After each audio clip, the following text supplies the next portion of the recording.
Okay. ఘనమైన తండ్రిని దేవునికి నా హృదయపూర్వక నిండు స్తోత్రాలు చెల్లిస్తూ ఈరోజు నా మరి ఏర్పాటు చేసిన ఈ యొక్క కృతజ్ఞత కొడుకు మీరు చేసిన ప్రతి వారికి కూడా ప్రభు నామాన్న ప్రత్యేక వందనాలు తెలియజేస్తూ వాక్య పరిచయలకు వెళ్దాం. ఘనమైన తండ్రి, సర్వోన్నతుడ, మమ్మల్ని ఎంతగా ప్రేమించి మరో పర్యాయం మీ మాటలు వినే అవకాశాన్ని మాకు ఇచ్చినందుకు స్తోత్రాలు. ధ్యాన కుటుంబం మీ కొరకు వేచించిన సమయాన్ని బట్టి, ధనాన్ని బట్టి మీకు స్తోత్రాలు. చేరువచ్చిన ప్రతి బిడ్డను దీవించండి, తగిన ఆశీర్వాదాలు ప్రతి వారికి దయచేయమని, కుటుంబానికి దీవెనకరంగా ఈ మాటలను మీ గ్రంథం ద్వారా తెలియపరచమని యేసుక్రీస్తు వారి అతి శ్రేష్టమైన నామమున ప్రార్థించి వేడుకొనిచున్నాం మా ప్రియ పరలోకపు తండ్రి. ప్రభు నామన్న మరొకసారి అందరికి ప్రత్యేక వందనాలు తెలియజేస్తూ, మరి సమయం చాలా విలువైనది కనుక కొన్ని మాటలను దేవుని గ్రంథం నుంచి మనం నేర్చుకుందాం. యాకోబు పత్రిక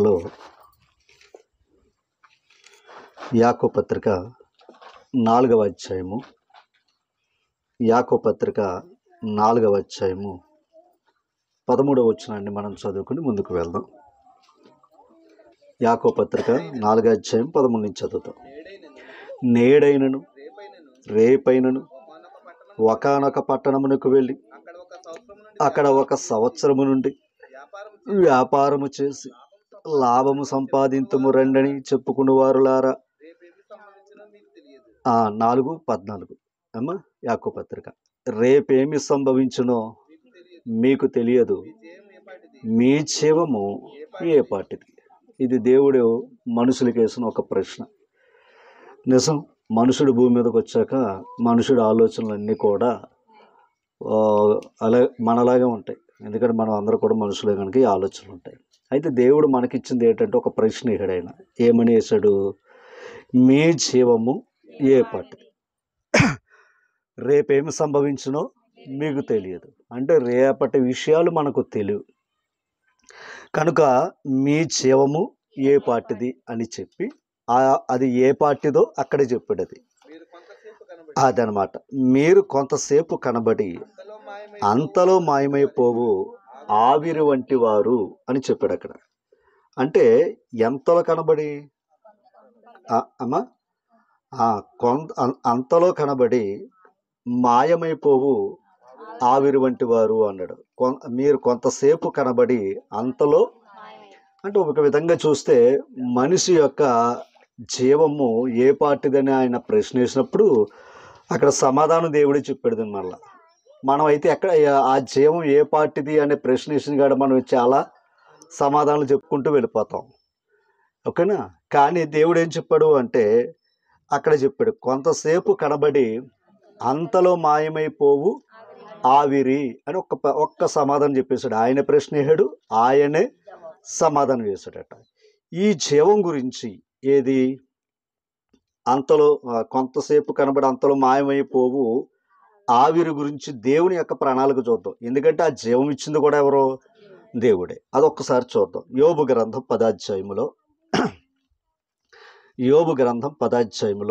8వ వచనాన్ని చూస్తే అక్కడ చెప్తున్నాడు, నీ హస్తములు నాకు అవయవ నిర్మాణము చేసి నన్ను రూపించి ఉన్నను అన్నాడు. అంటే దేవుని హస్తాలే నరునికి నిర్మాణం చేశాడు అని భక్తుడు చెప్తున్నాడు ఈ మాట. అది చెప్పి 9వ వచనం నుంచి చదువుదాం. జగటమన్నుగానున్న నన్ను నీవు నిర్మించితివి అన్నాడు. యోబు గ్రంథం 10వ అధ్యాయము 9వ వచనం. జగటమన్నుగానున్న నన్ను నీవు నిర్మించితివి, ఆ సంగతి జ్ఞాపకము చేసుకో అన్నాడు ఆయన. ఎవరిని?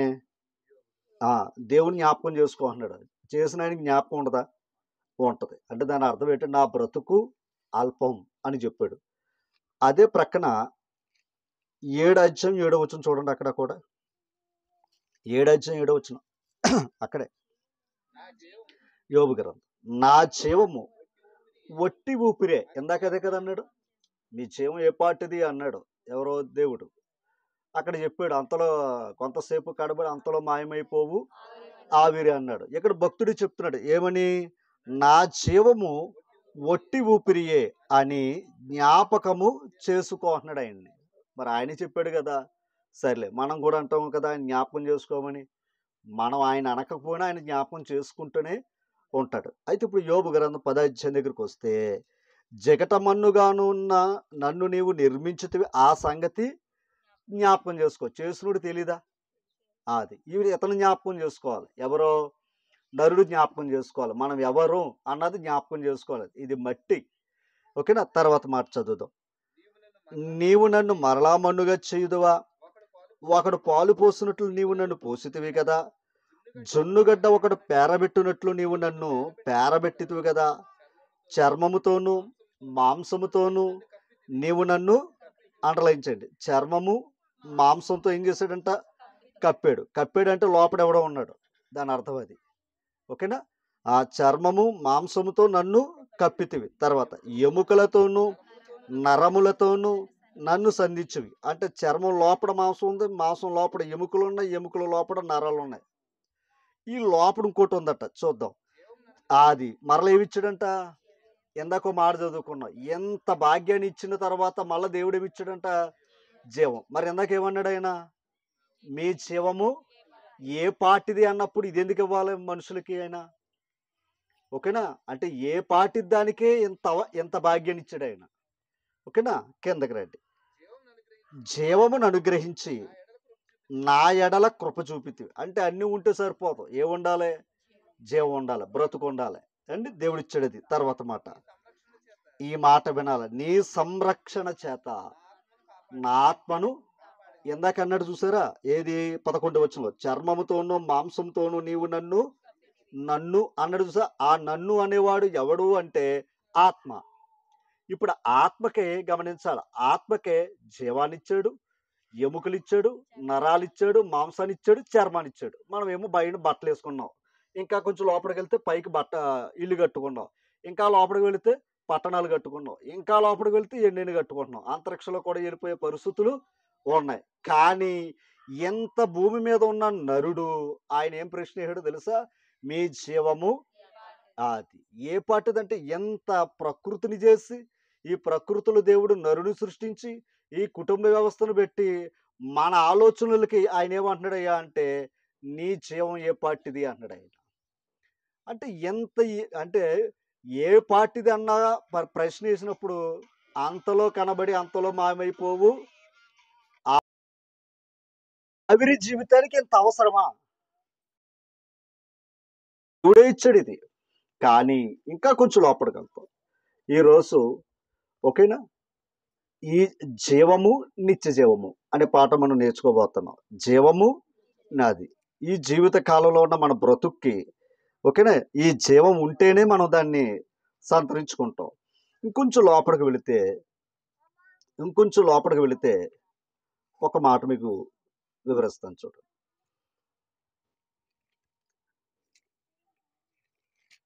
ప్రసంగి గ్రంథం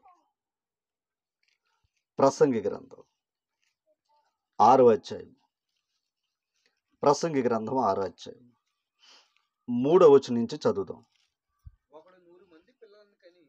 చూడండి, ఇదేం సామాన్యమైన విషయం కాదు ఇది. ఓకేనా? ఒకడు 100 మంది పిల్లలను కని దీర్ఘాయుషవంతుడై చిరకాలము జీవించినను అతడు సుఖ అనుభవం ఎరుగకయు తగిన రీతిని సమాధి చెయ్యబడకయు ఉండిన ఎడల వాని గతి కంటే పడిపోయిన పిండము మేలు. దాని అర్థం ఏంటి?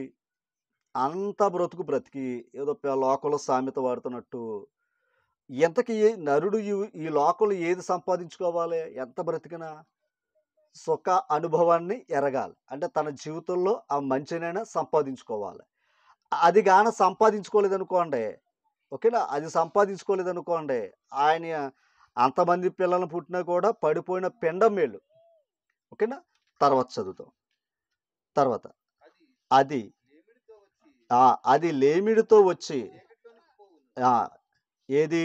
ఆ పిండం గురించి మాట్లాడుతాడు అన్నమాట. అది దాని పేరు చీకటి చేత కమ్మబడెను, అది సూర్యుని చూచినది కాదు, ఏ సంగతియు దానికి తెలియదు. దేనికి? పిండాన్ని గురించి మాట్లాడుతాడు అన్నమాట. మనుషుడికి తెలుసు. దాని అర్థం ఏంటంటే, ఎంత జీవితం బ్రతికి అసలు పరమార్థం తెలుసుకోలేదనుకోండి, పడిపోయిన పిండమే మేలు అన్నాడు ఆయన. ఓకేనా? అది చదవండి. అతని గతి కంటే అర్థమైందని. అతని గతి అంటే అక్కడ 100 మందిని కన్నాడు చూసారా? అతని కంటే ఏ గతి మేలు? పడిపోయిన పిండమే మేలు. అంటే ఒక్కసారి దానికి ఏమనుకోవద్దు దయించి. అది అలాగైనా అంత మనసుని ఎవరు కూడా పెట్టుకోరు. తర్వాత మాట చదువుదాం. అట్టివాడు ఒకవేళ ఓకేనా? అమ్మా 100 మంది పిల్లల్ని కన్నా అతడు 2000 సంవత్సరాలు బ్రతికినా అడలించండి మేలు తెలుసుకోలేకుండా వాని గతి అంతే. అంటే ఏం తెలుసుకోవాలి నరుని జీవితంలో? మేలు తెలుసుకోవాలి. ఓకేనా? కిందకి రండి. అందరూ ఒకే స్థలమునకు అంటే చనిపోయిన వాళ్ళందరూ ఎక్కడికి వెళ్ళిపోతున్నారు? ఒకే స్థలానికి వెళ్తున్నారని ఈ మాట చెప్పాడు. ఇది ఎందుకు తెలుసుకోలేకపోతున్నారు అంటే ఒకటే, కుటుంబ వ్యవస్థ ద్వారా. ఓకేనా? కుటుంబ వ్యవస్థ ద్వారా ఈ జీవితం ఓకేనా? ఒక మాట మీకు చూపిస్తాను చూడండి. మత్తయి సువార్త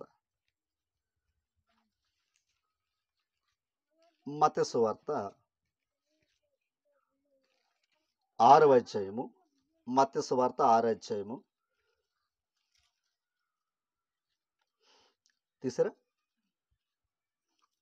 25వ వచనం చదవండి.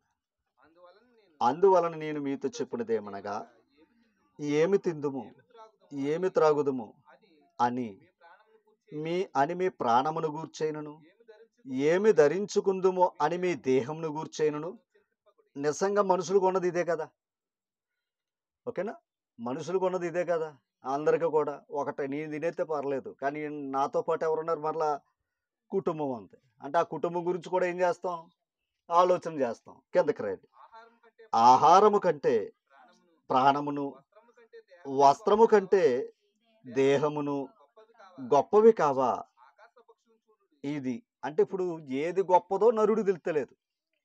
ఇప్పుడు ఆయన ఏం చెప్తున్నాడయ్యా అంటే ఏది గొప్పదో చెప్తున్నాడు. చెప్పి ఒక మాట చూపిస్తాను చూడండి. ఒక మాట 32వ వచనం చదవండి.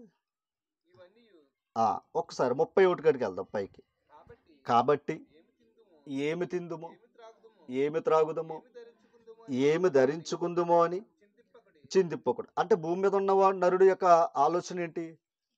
ఈ చింతల్లో దైవ చింతన ఉండదు. అర్థమైందన్నమాట. ఈ చింతల్లో దైవ చింతన అనేది ఉండదు. ఈ చింత వల్ల ఎవరిని తెలుసుకోకుండా నరుడు కనుమూస్తున్నాడో అంటే ఈ జీవితం ప్రారంభమైంది మంచిదే, ఆ జీవితం కూడా సామాన్యమైనది కాదు. ఓకేనా? అంటే పెన్నంగా రాలిపోయిన మన జీవితాలని దేవుని కృపను బట్టి ఆ నవమాసాలు తల్లి మొయ్యటం, తర్వాత ఈ లోకంలో బ్రతకటం, దేవుని కృప ద్వారా మనం బ్రతుకుతూ ఉన్నాం.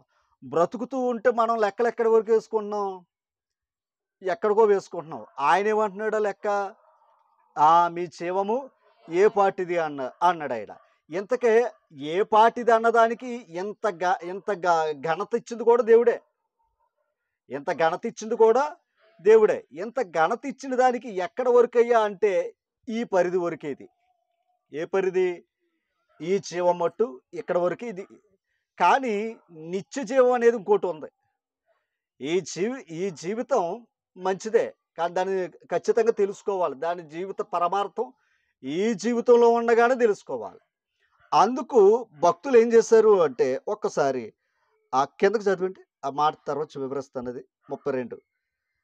ఇవన్నీ మీకు కావాలనని మీ పరలోకపు తండ్రికి అది ఎవరికి తెలుసు అమ్మా?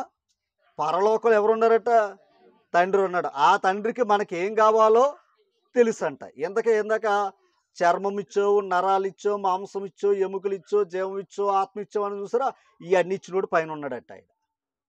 ఓకేనా? ఇవన్నీ ఇచ్చినోడు పైన ఉన్నాడట ఆయన.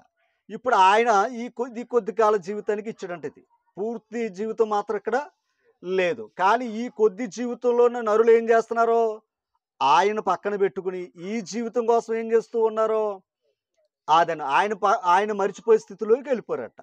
ఇప్పుడు కొంచెం క్రిందకి చదవండి. కాబట్టి మీరు ఆయన రాజ్యమును అది ఒకసారి ఆయన రాజ్యమును నీతిని మొదట వెతకాలి. అంటే ముఖ్యంగా మొదట ఎన్ని వెతుక్కోవాలి? ఆయన నీతిని, రాజ్యాన్ని. ఓకేనా? తర్వాత అప్పుడు అవన్నీ అంటే నరుడు దేవుడు ముందు ఏది వెతుక్కోమన్నాడో ఈ జీవం వెతుక్కోమని అనలేదు ఆయన, నిత్య జీవాన్ని వెతుక్కోమన్నాడు ఆయన. ఓకేనా, నిత్య జీవాన్ని వెతుక్కోమన్నాడు ఆయన, నీతి రాజ్యాన్ని వెతుక్కోమన్నాడు. అసలు ఆత్మ ఎందుకు ఇచ్చాడు దేవుడు? ఇప్పుడు శరీరం కొరకు ఆత్మ లేదే. ఇందాక మనం మాట చదువు అక్కడే, ఏది ఒకసారి చూడండి అక్కడ 25వ వచనంలో ఒక మాట ఉంది. ఒక్కసారి ఏమని అన్నట్టు అని మీ దేహమును గూర్చేను చింతపడి ఆహారము కంటే అది ఆహారం కంటే ఏది గొప్పదే?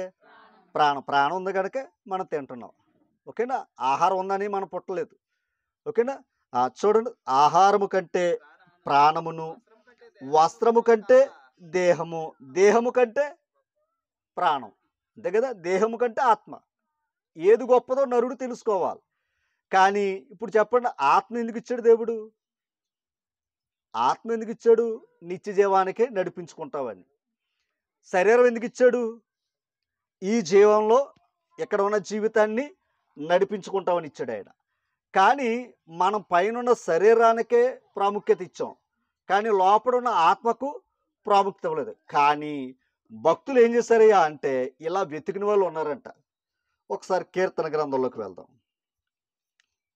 27వ అధ్యాయము 4వ వచనం. కీర్తన గ్రంథం 27వ అధ్యాయము 4వ వచనం చూడండి. ఈ మాట వినాలి. యెహోవా యొద్ద ఒక వరము, మనమేమో అడుగుతామో, మనం కూడా అడుగుతాం, అందరూ అడుగుతారు. ఏమండి? చూడండి, యెహోవా యొద్ద ఒక వరమును అడిగి తిని దానిని నేను వెదుకుచున్నాను. తర్వాత యెహోవా ప్రసన్నతను చూచుటకును ఆయన ఆలయములో ధ్యానించుటకును నా జీవితకాలం అంతయు నేను యెహోవా మందిరములో నివసింప గోరుదును. అది కోరుకున్నాడు భక్తుడు. ఏం కోరాడండి? ప్రార్థన. ఏం కోరాడు? వరం. అది అడుగుతావా? అసలు నా జీవిత కాలం అంతా దేవుని మందిరంలో ఉండాలి. ఎందుకు తెలుసా? ఆ మందిరంలోనే దేవుని ప్రసన్నత ఉందంట. అంటే దైవ విధంగా చెప్పాలి, దైవ చింతన ఏర్పడే స్థలం అది. అందుకే దేవుని మందిరంలో ఉన్నప్పుడు మనసు ఒకలాగా ఉంటుంది, మరలా దేవుని మందిరం అయిపోయిన తర్వాత మళ్ళీ లోకంలోకి వెళ్తే మళ్ళీ మామూలుగానే ఉంటుంది మన జీవితం. అంటే ఇప్పుడు దైవ చింతన దగ్గర రావాలంటే ఏదో అవసరం? దేవుని మందిరం అవసరం. ఆయన భక్తుడు ఏం కోరుతున్నాడు? అప్పుడప్పుడు వస్తానని అనలేదు ఆయన, నా జీవిత కాలం అంతా. ఓకేనా, గమనించాల, నా జీవిత కాలం అంతా నీ మందిరంలో ఉండాలని కోరుకున్నాడు. ఇంకో మాట చూద్దాం. 104వ కీర్తన 104వ కీర్తన 33వ వచనం చదవండి. ఇది అండర్లైన్ చేయండి. నా జీవిత కాలం అంతయు. ఏంటంటండి అతను ఇందాకేమో ఏమన్నాడు? జీవితకాలం అంతా దేవుని మందిరంలో ఉండాలి, ఆయన ప్రసన్నతను చూడాలి అన్నాడు ఆయన. ఓకేనా, దేవుని మందిరంలో ఉంటే ఆయన ప్రసన్నత మనకు తెలుస్తుంది. లోకంలో ఉంటే ఇందాక చెప్పుకుని చూసారు, యాకోబు పత్రికలో ఆ ఆలోచనలు వస్తూ ఉంటాయి. కానీ ఆ ఆలోచనలు రాకమునిపే దేవుడు ఏమన్నాడు? మొదటగా నా నీతిని, రాజ్యాన్ని వెతకండి, అవన్నీ మీకు వస్తాయని చెప్పాడు ఆయన. ఎవనని అంటలేదు ఆయన. ఓకేనా, ఇప్పుడు జీవం ఏ పాటిది అన్నాడు ఆయన. ఏంటి, ఎంత జీవాన్ని ఇచ్చిన జీవితంలోనే ఏ పాటిది అన్నాడు. మరి నిత్య జీవానికి ఇంకేం చేశాడు ఆయన? కొంచెం ముందుకెళ్ళక నేర్చుకుందాం. ఇప్పుడు ఏమన్నాడు ఈ భక్తుడు? నా జీవిత కాలం అంతయు నేను యెహోవాకు, అంటే జీవిత కాలం అంతా దేవుణ్ణి ఏం చేస్తాను అన్నాడు? కీర్తనలతో దేవుణ్ణి గణపరుచుకుంటాను అన్నాడు. ఇందాక మందిరంలో ఉండాలని కోరుకున్నాడు ఆయన, వరవది. ఇక్కడేమన్నాడు? నా జీవిత కాలం అంతా కీర్తనలతో దేవుణ్ణి ఏం చేయాలి? అతని కోరిక గణపరచాలి. తర్వాత మాట, నేనున్నంత కాలము నా దేవునిని కీర్తించదును అన్నాడు. ఎవరున్నంత కాలం? ఇప్పుడు ఆ పదాలన్నీ మనం ఆపాదించుకోవాలి. ఇప్పుడు వాళ్ళు చెప్పారే, ఆ పదాలన్నీ కూడా మనం ఆపాదించుకోవాలి. అలా కాదని యాకోబు పత్రికలోను ఇందాక మనం చదువుకున్నాం చూసారా, యోబు గ్రంథంలో, అవన్నీ ఆపాదించుకున్నాం అనుకోండి, మనకు కూడా ఆయన వేసే ప్రశ్న అదే. ఏది? రేపేమి సంభవించును మీ జీవము అది అనమాట. అది ఆలోచిస్తే అక్కడ ప్రశ్న ఎత్తున్నాడు. కానీ ఇక్కడ ఆయన ఏమన్నాడు? మొదటగా నా నీతిని, రాజ్యాన్ని వెతకండి, అవన్నీ వస్తాయి అన్నాడు ఆయన. ఇప్పుడు 116వ కీర్తన చూద్దాం. రెండవ వచనాన్ని చదవండి. ఈ మాట వినాలి అమ్మా. ఆయన అంటే దాని అర్థం ఏంటి? ప్రార్థన చేస్తున్నాడని, అంతేనండి. ఒకసారి మొదటి నుంచి చదివేద్దాం పోనీ. యెహోవా నా మొరను నా విన్నపములను ఆలకించి ఉన్నాడు కాగా కాగా నేను ఆయనను ప్రేమించుచున్నాను, ఆయన నాకు చెవియొగ్గెను. ఈ మాట వినాలి. కావున నా జీవిత కాలం అంతయు నేను ఆయనకు మొర్ర పెట్టుదును. అంటే ప్రార్థన ఆలకించేవాడు ఉన్నాడు, ఆలకిస్తున్నాడు, వింటున్నాడు, దానికి సమాధానం ఇస్తున్నా అతన్ని మరి ఎంతకాలం ప్రార్థన చెయ్యాలి? అదనమాట. ఎందుకంటే మన బ్రతుకంతా ఎవరి చేతిలో ఉంది?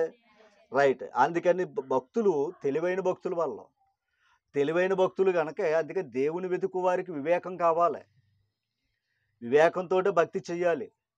ఓకేనా? అంటే దైవాన్ని ఎలా మనం దగ్గర అవ్వాలన్న తత్వాన్ని కలిగి ఉండాలి. కనుక మనం ఈ మాటలు ఆలోచన చేస్తే ఇందాక మాట చదువును, నేను దేవుని మందిరములో వందలమ్మాయి కూర్చోండి. ఓకే. దేవుని మందిరములో ఏమని కోరాడు అతను? దేవుని మందిరములో నేను నివసించాలి అని వరం కోరాడు ఆయన. ఓకేనా? ఆయన ప్రసన్నతను చూడాలని. మరొక మాట, కీర్తనలతో నా జీవిత కాలం అంతయు యెహోవాన్ని కీర్తించాలి అన్నాడు ఆయన. ఓకేనా? మూడవది, నా జీవిత కాలం అంతయు దేవునికి ఏం చెయ్యాలి? ప్రార్థన చెయ్యాలి అన్నాడు. ఇవన్నీ జీవిత కాలానికే వాళ్ళు ఏం చేసుకున్నారు తెలుసండి? అలా ఒప్పందం చేసుకున్నారు, అలా దేవుని దగ్గర ప్రామాణికంగా ఒప్పుకున్నారు వాళ్ళు. ఓకేనా అమ్మా? ఒక మాట కొంచెం 128వ కీర్తనలోకి వెళ్దాం. 128వ కీర్తనలోకి వెళ్దాం. 5వ వచనం. ఈ మాట విన్నారు. సియోనులో నుండి అమ్మా, సియోను అంటే దేవుడు ఉన్న పరిశుద్ధ స్థలం, దేవుని ఆలయం ఉన్న చోటది. అక్కడి నుండి దేవుడు ఏం చేస్తాడంట? ఆశీర్వదించును. ఈ మాట వినాలి. నీ జీవిత కాలమంతయు అది ఆయన జీవిత కాలం అంతా కూడా యెరూషలేమునికి ఏం చూస్తాడని చెప్పాడు దేవుడు? ఒకటే. ఇంతక భక్తుడు ఏమన్నాడు తెలుసా? నా జీవిత కాలం అంతా దేవుని సన్నిధిలో ఉండాలని కోరుకున్నాడు, నా జీవిత కాలం అంతా ఆయనకు కీర్తనలు పాడాలని కోరుకున్నాడు, నా జీవిత కాలం అంతా ఆయనకు ప్రార్థన చెయ్యాలని. ఇప్పుడు జీవితకాలం ఆయన సన్నిధిలో ఉండాలి, జీవితకాలం ఆయన కీర్తనలు పాడాలి, జీవితకాలం ఆయన ప్రార్థన చెయ్యాలన్నప్పుడు ఆయన ఉన్న స్థలాన్ని ఏం చేస్తాడు? ఆయన క్షేమంగా ఉంచుతాడనమాట. అర్థమైందా మీకు ఏదన్నా? అమ్మా, మరలా చెప్తున్నాను, దైవం దగ్గర మనం చేసే భక్తి అది కేవలం మనకే కాదు, ఆ దేశాన్ని కూడా కాపాడుతుంది, ఆ కుటుంబాన్ని కూడా కాపాడుతుంది. ఈ లైట్ పెట్టాం, నాకు ఒకటికైనా కనబడుతుందా? అందరికీ కనబడుతుంది. అలాగే దేవుని యొక్క దయ మన ప్రార్థనలు అక్కడే చెప్పాడు, నీ జీవిత కాలం అంతా యెరూషలేమునకు అది అంటే ఆ దేశానికి ఏం కలిగిద్ది అంటున్నాడు ఆయన. అది ఎందుకు అంటే కొంచెం పైకి వెళ్దాపోండి. 128వ అధ్యాయం మొదటి నుంచి చదువుదాం. అది యెహోవా యందు భయభక్తులు కలిగి ఆయన త్రోవల యందు నడుచుకుని వారందరూ ఇప్పుడు ఆయన త్రోవ అంటే దేవుని యందు ఏముంచాలి? మొదట భయము, భక్తి. భక్తి ఉంటే సరిపోదు, మరలా ఏముండాలి ముందు? అది భయంతో చేస్తే భక్తి అయి ఉండాలి. అలా భక్తి చేసిన వాడిని ఏమన్నా ఆయన త్రోవలో మళ్ళీ ఏమివ్వాలి అంటే, మరి భక్తి చేస్తున్నాం కదా అని ఇంట్లో ఉంటే కుదరదు, మళ్ళా ఆయన త్రోవలు ఏమివ్వాలి? నడవాలి. ఏమో ఓకే. తర్వాత నిశ్చయముగా నీవు అది అప్పుడు కష్టార్జితాన్ని ఏం చేస్తాడంటే దేవుడు దీవిస్తాడు. కష్టార్జితాన్ని ఏం చేస్తున్నాడు దేవుడు దీవిస్తున్నాడు. తర్వాత నీవు ధన్యుడు. ఇందాక ఒక ఆయనకి మేలు లేదు, అర్థమైందండి? ఇందాక ఒక ఆయనకి 2000 సంవత్సరాలు బతికినా మేలు చూడకుండా చచ్చిపోయినోడికి ఇది లేదు. అంటే ఇప్పుడు ఖచ్చితంగా ఎంతకాలం బ్రతికినా ఎంతమంది కన్నా ఖచ్చితంగా దేవుని మేలు, దేవుని యొక్క ఆశీర్వాదం కావాలి. ఓకేనా? ఆ దైవత్వం గురించి అర్థం చేసుకోలేదనుకోండి, ఎంత బ్రతికినా వృధాయే. ఓకేనా? ఆ మాట చెప్తున్నాడు. మరలా చదవడవు, నీవు ధన్యుడవు, నీకు మేలు కలుగును. ఈ మాట విను, నీ లోగిట నీ భార్య అది అంటే నీ భార్య ఎలా ఉంటుంది? ఇప్పుడు ద్రాక్షవలు ఉంది, అది ఏమవుతుంది? ఫలిస్తూ ఉంటుంది. అలా తీగలు వేసుకుంటా మళ్ళీ అది ఏమవుతుంది? విస్తరిస్తూ ఉంటుంది, గెలలేస్తూ ఉంటుంది. అలాగే భార్య ఏమవుతుందో తెలుసు? ఫలిస్తుంది. దాని అర్థం ఏంటంటే కింద చెప్పాడు ఆ ఫలింపు ఏంటో. ఆ, ఇప్పుడు అర్థమైందా ఫలింపు ఏంటో? భార్య ఫలింపు ఏంటో తెలిసిందా? బిడ్డలో. అర్థమైందండి? భార్య నుంచి వచ్చిన బిడ్డలు. అంటే ఇప్పుడు భర్త దేవునికి ఇష్టడే అంటే భర్తను బట్టి భార్యను దీవిస్తాడు. భార్య భర్తను బట్టి పిల్లల్ని దీవిస్తాడు. ఇంకా చెప్పాలంటే కష్టార్జితాన్ని కూడా దేవుడు దీవిస్తున్నాడు. ఎంత ఉంది లాభం. ఎవరి దగ్గర ఉంటే? లోకంలో ఉంటే దీనికి రివర్స్ అన్నమాట. ఓకేనా? దీనికి రివర్స్. ఆయన ఇస్తానన్నాడా? ఇస్తాడు ఖచ్చితంగా. కిందకి రండి. అక్కడ యెహోవా యందు భయభక్తులు గలవాడు ఎలాగూ ఆశీర్వదింపబడును. అదనమాట. ఇవన్నీ చేసిన వాడికి, ఈ కుటుంబానికి, ఓకేనా, సియోనులో నుండి యెహోవా నిన్ను ఆశీర్వదించును. అది నీ జీవిత కాలమంతయు. అంటే ఇప్పుడు యెరూషలేములో ఈ భక్తుడు ఒక కుటుంబం, అంతేనా? యెరూషలేములో ఈ భక్తునికి ఒక కుటుంబం ఉంది, అంతేనా? ఇప్పుడు దేవుడు ఇతని భక్తిని బట్టి ఆ దేశాన్ని కూడా ఏం చేస్తానన్నాడు ఆయన? అది ఇప్పుడు దేవుడు ఉన్న స్థలాన్నే, ఆ దేశాన్ని ఆయన కాపాడుతున్నప్పుడు ఆయన భక్తులను కూడా ఆయన కాపాడుకుంటాడు. ఓకేనా? ఇది మాత్రం మనసు పెట్టాలి. అందుకు నీ జీవిత కాలం అంతా ఏముంది? యెరూషలేమునకు క్షేమం చూస్తావయ్యా అన్నాడు. ఒకటే, మనకు ఏమనుకోకండి, కనీసం మన గ్రామాలకి లేదా మన కుటుంబాలకైనా క్షేమం కలిగితే చాలు కదా. ఎప్పుడు వరకుని? మన జీవిత కాలం అంతా, మన జీవిత కాలం అంతా దేవుడు ఇవ్వాలంటే మన జీవిత కాలం అంతా ఎక్కడ ఉండాలి? అంతే. అంతే కదండి. ఇప్పుడు ఒక యజమాని దగ్గర పని చేస్తున్నాం అనుకోండి, ఆ పనికి తగ్గ జీతం ఆయన ఇవ్వాలనుకోండి, ఆ పనికి తగిన సమయం ఆయన దగ్గర మనం ఉండాలి. ఆ సమయం కాకుండా మన సమయం తీసుకున్నాం అనుకోండి, ఆ జీతం అయినా ఇవ్వడం. ఇది చెప్తూ ఉన్నాడు. చెప్పి మరో మాట చూపిస్తాను చూడండి. కొరింథీ పత్రిక 15 అధ్యాయము. కొరింథీయులకు రాసిన మొదటి పత్రిక 15 అధ్యాయము 19వ వచనాన్ని చదువుదాం. 19వ వచనాన్ని చదువుదాం. ఈ మాట వినాలి. ఈ జీవిత కాలం మట్టుకే మనము, అర్థమైంది మీకు? ఈ జీవిత కాలం మట్టుకే క్రీస్తునందు నిరీక్షించు వారమైన ఎడల మనుషులందరికంటే దౌర్భాగ్యులు అవుతామని చెప్పాడంట ఇక్కడ. ఓకేనా? అంటే భక్తి అనేది అక్కడ చెప్పాడు ఈ జీవిత కాలం మట్టుకే కాదంట, మరో జీవితం ఉందట. అర్థమైంది మీకు ఏదన్నా? ఈ జీవితమే కాదంట, ఏముంది? మరో జీవితం ఉందట. ఆ మరో జీవితాన్ని సంపాదించుకోవాలంటే ఈ జీవిత కాలం అంతా ఎక్కడ ఉండాలి? అది. అంతేగాని ఈ జీవిత ఎక్కడ వరకు మనం చేసుకున్నది ఎక్కడితో ఆగిపోద్ది అనుకుంటే లోకంలో ఉన్న మనుషుల కంటే మరీ దౌర్భాగ్యులు అని చెప్తున్నాడు ఆయన. ఓకేనా? అంటే మరొకసారి, ఈ జీవిత కాలం మట్టుకే మనము క్రీస్తునందు నిరీక్షించు వారమైన ఎడల, దాని అర్థం ఏంటంటే యేసు ప్రభు నమ్ముకుంటే కష్టాలు పోతాయి, యేసు ప్రభు నమ్ముకుంటే బిడ్డలు పుట్టారు, యేసు ప్రభు నమ్ముకుంటే ఇల్లు కట్టుకున్నాం, యేసు ప్రభు నమ్ముకున్నాం అప్పులు పోనీ, ఇలా 1,00,000 ఇహ సంబంధమైన కార్యాలన్నీ చెప్పుకున్నాం అనుకోండి. అది దాని గురించి ప్రభు నమ్ముకోమని చెప్పడం లేదు ఆయన. మరో జీవితం కోసం ఈ జీవిత కాలం అంతా దేవుని దగ్గర రావాలి అని చెప్పాడు ఆయన. ఒక మాట చూపిస్తాను చూడండి. మార్కు సువార్త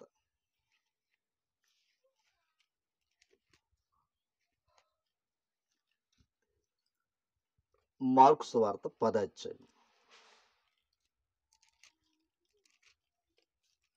తీసారా?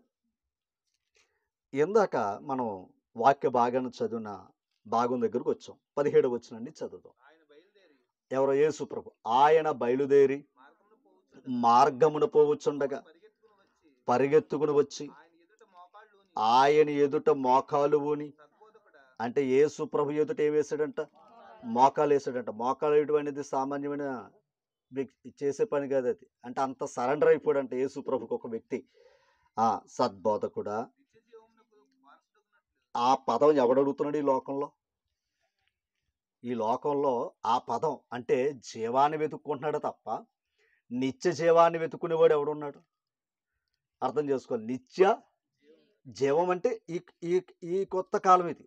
నిత్య జీవం అనేది అక్కడ ఉంది, నిత్యము ఉండే జీవము. ఇప్పుడు ఆ నిత్య జీవమునకు ఆ నిత్య జీవానికి వారసుడు అవ్వాలి అంటే నేనేం చెయ్యాలని ప్రశ్నించాడంట. అంటే నిత్య జీవానికి ఏమవ్వాలి? ఈ లోకంలో జీవానికి వారసులయ్యం ఇక్కడ, అవునా కదంటారా? కానీ ఇక్కడ ఇప్పుడు అతను అడుగుతున్నాడు ఏంటో తెలుసా? నిత్య జీవము. దాని అర్థం ఏంటంటే పరలోకంలో ఉండే వారసత్వాన్ని నేను సంపాదించుకోవాలంటే ఏం చెయ్యాలి అని అడిగాడట. ఇక్కడ వారసత్వం ఎలా సంపాదించుకుంటాం మనకు తెలుసు, మళ్ళీ కొత్తగా చెప్పక్కర్లా. క్రిందకి రండి. యేసు నన్ను సత్పురుషుడని ఎలా చెప్పుచున్నావు? దేవుడొక్కడే గాని మరి ఎవడనూ సత్పురుషుడు కాడు. అంటే ఎప్పుడు యేసు ప్రభు తండ్రి అయిన దేవుణ్ణే గొప్ప చేశాడు. ఓకేనా? ఆ మాట కిందకి రండి. ఈ మాట వినాలి. అంటే పరలోకం చేరాలి, నిత్య జీవం పొందాలి అంటే మొదట ఏం చెప్పాడయ్యా అంటే నరహత్య చెయ్యవద్దు, వ్యభిచరింపవద్దు, దొంగలించవద్దు, అబద్ధ సాక్ష్యం పలకవద్దు, మోసపుచ్చవద్దు, నీ తల్లిదండ్రులు సన్మానింపుము అనే ఆజ్ఞలు నీకు తెలియను కదా అని అతనితో చెప్పాడు. ఈ సంగతులు నీకు తెలుసు కదా అని చెప్పాడంట. ఎవరో? యేసు ప్రభు. ఎన్నున్నాయి? చాలా విలువైన విషయాలు ఉన్నాయి. ఇవన్నీ నీకు తెలుసు కదా అని అతను చెప్పాడట. అందుకతడు, ఇప్పుడు చూడండి ఆశ్చర్యం ఇది, అందుకతడు బోధకుడా, బాల్యము నుండి ఇవన్నీ అనుసరించుచునే ఉంటేనని చెప్పాడు. ఎప్పటి నుంచి? ఆలోచించాలి. ఇప్పుడు యవన ప్రాయంలో ఉన్నాడు ఆయన. అంటే బాల్యము నుంచి కూడా నరహత్య చేయలేదు, వ్యభిచరించలేదు, తర్వాత మోసం చేయలేదు, దొంగతనం చేయలేదు, అబద్ధ సాక్ష్యం చెప్పలేదు, తల్లిదండ్రులు గౌరవిస్తూనే ఉన్నాడు. ఇవన్నీ చేశాడంట. ఎప్పటి నుంచి? బాల్యం నుంచి. ఖచ్చితంగా ఇతనికి ఏం చేయాలైనా అది ఇంకా ఆలస్యం లేదురా బాబు, నీవే పరలోకానికే వారసుడువు అని అనాలి. ఈ అన్నిట్లో ఆయన పాస్ అయిపోయాడు. వీటన్నిటిలో అతను ఏమయ్యాడు? పాస్ అయ్యాడు. ఇప్పుడు 10th పరీక్షలు జరుగుతున్నాయి. 6 సబ్జెక్టులు ఉంటాయి. అందులో ఒక్క సబ్జెక్టు పోయినా ఫెయిల్ అని అంటారు. అదనమాట. ఇప్పుడు అతను చెప్పిన దాంట్లో అన్నింటిలో కూడా ఏమైపోయాడు? ఆయన పాస్ అయిపోయాడు. చాలా బాగుంది. ఆ తర్వాత ఉందండి ఇంకో టెస్ట్. ఇప్పుడు చూడండి. యేసు అతనిని చూచి, అది యేసు ప్రభు అతను ప్రేమించి అంటున్న మాట ఏంటో చూడండి. నీకు ఒకటి కొదువుగా ఉన్నది, నీవు వెళ్ళి నీకు కలిగినవన్నీ అమ్మి బేదలకిమ్ముము, పరలోకమందు నీకు ధనము కలుగును, నీవు వచ్చి నన్ను వెంబడించుమని చెప్పాను. ఒక్కసారి ఇప్పుడు ఈయన చెప్పిన దానికి ఒక్కసారి ఆలోచించాలి.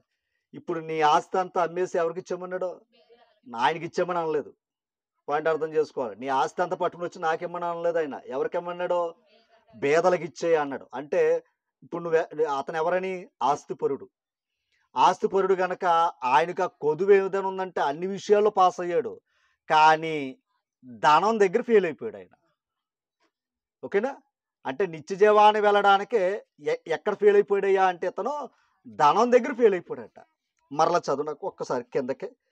యేసు అతన్ని చూచి అతను ప్రేమించి, నీకు ఒకటి కొదువుగా ఉన్నది, నీవు వెళ్ళి నీకు కలిగినవన్నీ అమ్మి బేదలకిమ్ము, పరలోకమందు నీకు ధనము. అంటే ఎక్కడిచ్చేస్తే ఎక్కడ కలిగిద్ది? అదనమాట. ఎక్కడిచ్చేస్తే అక్కడికి వెళ్తుంది. ఇతను ఎక్కడికి అడిగాడు? అక్కడికి అడిగాడు. నిత్య జీవానికి నేనేమవ్వాలి? వారసుని అవ్వాలంటే ఇప్పుడు ఎక్కడ వదులుకోమన్నాడు ఆయన? ఎక్కడ వదులుకుంటే అక్కడ పెరిగిద్ది అన్నాడు. మరి ఆయన అన్నది కరెక్టే కదా. ఇప్పుడు ఈయనమయ్యాడు చూడండి. నీవు వచ్చి అదంతా ఇచ్చేసి మళ్ళీ ఎవరిని వెంబడించాలంట?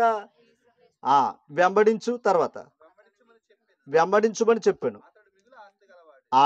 అతడు మిగుల ఆస్తి గలవాడు గనుక ఆ మాట ముఖమును చిన్నబుచ్చుకుని బాధపడితే వెళ్ళిపోయాడంట. ఏం పోగొట్టుకున్నాడు అతను? పరలోకం, నిత్య జీవాన్ని పోగొట్టుకున్నాడట. జీవం ఈ లోకంలో ధనవంతుడు, కొన్ని కార్యాల్లో నీతిమంతుడే. కానీ ఒక ధనం దగ్గర ఏమైపోయాడు ఆయన? పరలోకాన్ని పోగొట్టుకున్నాడట. ఓకేనా? ఇంకొక మాట 28వ వచనం చదవండి. అక్కడ ఈ మాట వినాలి. పేతురు అంటే ఆ ధనవంతుడు వెళ్ళిపోయాడు కదా. యేసు ప్రభుతో ఉన్న శిష్యుడు మాట్లాడుతున్నాడు. పేతురు, ఇదిగో మేము సమస్తమును విడిచిపెట్టి ఒకసారి ఇందాక ఏమన్నాడు ధనవంతుణ్ణి? బేదలకు ఇచ్చేసి నన్ను వెంబడించు అన్నాడు. ఇప్పుడు ప్రభుని వెంబడించాలంటే దాని అర్థం ఏంటి? సమస్తాన్ని విడిచిపెట్టాలి. నిజం చెప్పండి, మన కుటుంబం కోసం ఏం చేసుకుంటాం? సమస్తాన్ని కూర్చుకుంటాం. నిత్య జీవానికే అవసరమైతే సమస్తాన్ని ఏం చేయాలి? విడిచిపెట్టాలి. ఇది రివర్స్. అందుకే శరీరానికి ఆత్మకు విరోధం. మనకెవడో శత్రువు లేడండి. మన ఆత్మకు శత్రువు ఎవడైనా ఉన్నాడు అంటే శరీరం. ఓకేనా? అది నాకు ఆడు శత్రువు వీడు శత్రువు అనుకుంటాం, కానీ పరలోకం వెళ్లకుండా చేసేది ఏదైనా ఉంది అంటే శరీరమే. ఓకేనా? ఇప్పుడు చూడండి, అక్కడ ఏమన్నారు? వీళ్ళు సమస్తమును విడిచిపెట్టి నిన్ను వెంబడించితిమని ఆయనతో చెప్పారట. తర్వాత ఇప్పుడు చూడండి, అందుకు యేసు ఇట్లే, నేను ఈ మాటలు వినాలి, ఇప్పుడు వినాలి. ఇందాక ధనం కొరకు మాట్లాడాడు, ఇప్పుడు ఆయన అంటున్నాడు నా నిమిత్తము. తర్వాత ఆయన అప్పగించింది ఏది? సువార్త వాక్యము. నా నిమిత్తమును, సువార్త నిమిత్తము. ఒకసారి సువార్త అనే మాటకు అర్థం ఏంటంటే, ఇప్పుడు ఆయనతో వెంబడించారు అంటే ఆయన కనపడుతున్నాడు కాదుగా, ఆయన ఏదో అది ఒక గ్రూప్ కింద వెళ్తున్నారు అని ప్రజలు నమ్మొచ్చు. ఆయన వెళ్ళిన తర్వాత ఏమి ఇచ్చాడు? ఆయన సువార్త ఇచ్చాడు. ఆయన వెళ్ళిపోయిన సువార్త ఇచ్చినప్పుడు ఆయన చెప్పిన మాటల మీద ఎవడో స్టాండర్డ్ అయి ఉంటాడో? ఆయన చెప్పిన మనిషి ఉంటే ఒక నమ్మశక్యం ఉంటుంది. ఆ మనిషి లేకుండా చనిపోయిన మనిషి ఉన్నాడని చెప్పడం ఎవరు నమ్ముతాడు? అర్థమైంది మీకు? ఏదన్నా బ్రతుకున్న మనిషిని నమ్మండి అంటే నమ్ముతాడు. చనిపోయిన వ్యక్తిని బ్రతుకున్నాడంటే ఎవరు నమ్ముతాడు? మళ్ళీ కనపడకుండా. అది సువార్త. ఆ సువార్త నిమిత్తమును అప్పుడు చెప్పాడండి, ఇంటినైనను, అన్నదమ్ములైనను, అక్క చెల్లెండ్రులైనను, తల్లిదండ్రులైనను, అమ్మా పిల్లలనైనను, భూములనైనను విడిచిపెట్టువాడు ఒక్క మాట. ఇందాక ఏమన్నాడు? తల్లిదండ్రులు ఏం చేయమన్నాడు ఆయన? అలా సన్మానించువాడు ఎక్కడికి వెళ్తాడు అన్నాడు? అక్కడ అన్నాడు. అతను సన్మానించాడు, వద్దని కాదు, కానీ తల్లిదండ్రుల కంటే ఇతని మనసు దేని మీద ఉంది? అమ్మా ధనం మీద ఉంది. అందుకు ఆ ధనం దగ్గర ఆగిపోయాడు ఆయన. ఇప్పుడు ఏల మనసు గానా నీ ఆత్మ పరలోకం వెళ్ళాలి అంటే మరొకసారి చదవండి అక్కడ లిస్టు. మొదటిది అన్నదమ్ముల ఇంటినైనను. నిజం చెప్పండి, ఇల్లు మీద ఎవరికి ఉండదు? ఇంటి మీద ఎవరికి ఉండదు? అమ్మా ఎవరికైనా సరే ముఖ్యంగా ఉండేది ఏంటి? ఇంటి మీద ఉంటుంది. ఆ ఇంటినైనను, నెక్స్ట్ అది ఎన్ని అనుకున్నా తప్పదు. అది అన్నదమ్ములైనను, ఇంకా స్నేహితులు విడిచిపెట్టమంటే వదిలేస్తాం. ఓకేనా? అన్నదమ్ములైనను, అక్క చెల్లెండ్రులైనను, అమ్మా తల్లిదండ్రులైనను, ఇది అసలు విడిచిపెట్టాం. ఏది? పిల్లల్ని. ఇవన్నీ చూడండి, పిల్లలనైనను, భూములనైనను విడిచిన దాని అర్థం ఏంటి? వదిలేమనా విడిచిపెట్టామనా చెప్తాను. కిందకి రా. ఎప్పుడు మరలా అవన్నీ విడిచిపెట్టినోడికి ఏమున్నాయి? హింసలు. ఇప్పుడు నిజంగా అలా విడిచిపెట్టిన వాళ్ళు ఊరుకుంటారా? దేవుడు ముఖ్యమైపోయారా నీకని మొదలెడతారు వాళ్ళు. అంటే హింస ఎక్కడ మొదలవుతుంది? ఇంట్లోనే మొదలవుతుంది. అవునా? మీరు ఎప్పుడైనా సరే చూడండి, భక్తి చేస్తే మనకు శత్రువులు ఎక్కడి నుంచో రారు, మన ఇంట్లోనే వస్తారు. వాక్యం చదువుకుంటే మన ఇంట్లోనే మొదలైపోద్ది. ప్రార్థన చేసుకుంటే మనం, అదే మీరు సీరియల్లో 6 గంటల కాడి నుంచి 12 గంటల దాకా చూడండి, ఎవరు ఉంటారు? అందరు చుట్టాలి మన అందరికి కూడా.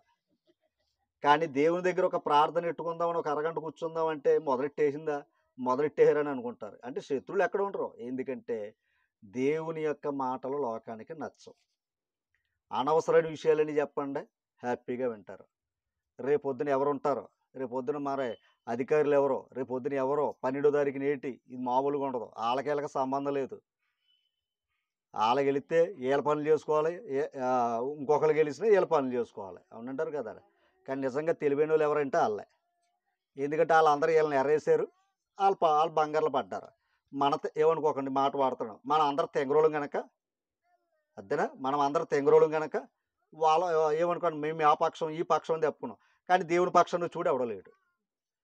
విచిత్రం ఏంటంటే దైవ పక్షానికి వస్తే ఆ పక్షాన్ని ఎవడో ఉండలేదు అక్కడ. ఓకేనా? యేసుప్రభు ఎవరి పక్షాన్ని మాట్లాడాడు? దేవుని పక్షాన్ని మాట్లాడు. ఎవడున్నాడో? యేసుప్రభు శిష్యులు వెళ్ళిపోయారు. అదే లోకపక్షం అయితే మామూలుగా పిలపని వచ్చేస్తారు మనకి. ఏమ్మా రైట్, కిందకి రండి. అక్కడ మాట ఉంది. ఇప్పుడు ఇహమందు హింసలతో పాటు నూరంతలుగా ఎండ్లను, పాయింట్ అర్థం చేయాలి, నూరంతలుగా ఎండ్లను, అన్నదమ్ములను, అక్క చెల్లెండ్రులను, తల్లులను, పిల్లలను, భూములను, రాబోవు లోకమందు నిత్య జీవమును పొందుదురని మీతో ఇందాకేమన్నాడు? అన్ని విడిచిపెట్టాలన్నాడు. విడిచిపెడతాం దాని అర్థం ఏంటయ్యా అంటే మీ మనసు ఇందాకన్నావు, మనము ఈ జీవితకాల మట్టుకే క్రీస్తునందు మనం నిరీక్షించామనుకోండి, ఓకేనా, లోకంలో ఉన్న శరీరులందరికంటే మనం ఎవరని చెప్పాడైనా అది అంటే మనం దేని కొరకు ఆలోచించాలి? ఎక్కడికే? అది నిత్యజీవం గురించి ఆలోచించాలి. ఆ నిత్యజీవం గురించి ఆలోచించినప్పుడు ఇవన్నీ మనకు అడ్డుపడతానే ఉంటాయి. అడ్డుపడిన మనసు ఎక్కడుండాలి? మనసు ఎక్కడుండాలి? అది ఇప్పుడు ఒక మాట, నిజంగా బలహీనత ఉంది, అనారోగ్యం ఉంది, కుటుంబంలో సమస్యలు ఉన్నాయి, ఇబ్బందులు ఉన్నాయి, తలపోట్లు ఉన్నాయి, సవాలక్షలు ఉన్నాయి. కానీ నిజంగా పొద్దున్న పనిలోకి వెళ్ళకపోతే మన జీవితం గడవదు. అప్పుడు నిజంగా పనిలోకి వెళ్తారా మానేస్తారా? అంటే మన గోల్ ఏది? ఎన్ని తలపోట్లు ఉన్నా, ఎన్ని బాధలు ఉన్నా, ఎన్ని ఇబ్బందులు ఉన్నా అన్నీ కూడా అంతేనా, దాన్ని దాటుకుని అక్కడికి వెళ్ళి ఆ పని చేస్తే కానీ మనకు ఆ 10 రూపాయలు రాదు. అంటే ఇప్పుడు మన మనసు దేని మీద ఉంది? అదే దీని మీద ఉంటే ఆ పనిలోకి వెళ్ళకుండా ఇంటికాడ కూర్చోవాలి. నష్టపోయేది ఎవరు? అంటే ఇవన్నీ దాటుకుని వెళ్ళటం వల్ల నీ కుటుంబానికి ఏం కలుగుతుంది? అదనమాట. ఇప్పుడు ఇవన్నీ ఆటంకపరుస్తాయి ప్రస్తుతం. కానీ వీటన్నిటిని దాటుకుని భక్తి చేస్తే మరలా వారికే నువ్వేం చేస్తున్నావో తెలుసా? మేలు చేస్తున్నావు. ఇందాక ఇంటినే నేను అన్నాడు, ఇప్పుడు 100 ఇండ్లు అన్నాడు. ఒకసారి చూడండి అక్కడ. ఆ ఆ 100 అంతలుగా ఎండ్లను అన్నాడా లేదా? ఇందాక ఒక్క ఇల్లు విడిచిపెడితే ఎంతమంది? ఇప్పుడు ఎంత? దాని అర్థం ఏంటి? అంటే ఒక ఇల్లు విడిచిపెట్టినప్పుడు వారు అపార్థం చేసుకోవచ్చు. నిన్ను అర్థం చేసుకున్నారు అనుకోండి, 100 ఇల్లులు నేను గౌరవిస్తాయి. అర్థమైందా అమ్మా? ఒక్క మాట, దావీదు గారు తన అన్నగారులు అతను ఏం చేశారు